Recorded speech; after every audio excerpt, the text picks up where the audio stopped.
अस्सलाम वालेकुम व्यूअर्स। इमरान खान साहब और जज साहब के दरमियान में बहुत सख्त किस्म के जो मुकालमे हुए हैं जनाब, आज भी और कल भी।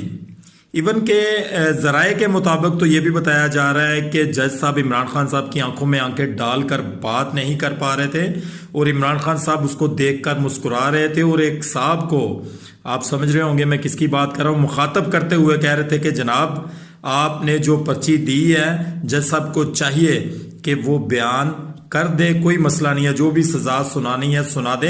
और दूसरा ये कि जज साहब आप मेरी आंखों में आंखें डालकर भी ये सजा सुना सकते हैं। और इमरान खान साहब जो अदालत में मौजूद थे और वो मुस्कुराते रहे। इमरान खान साहब के जो वकला थे, पूरी की पूरी टीम को डयाला जेल के बाहर रोक कर रखा गया जनाब। उनको अंदर जाने की इजाज़त नहीं दी गई कि वो अपने लीडर को डिफेंड कर सकें। उनकी गैर मौजूदगी में ये सारे का सारा जो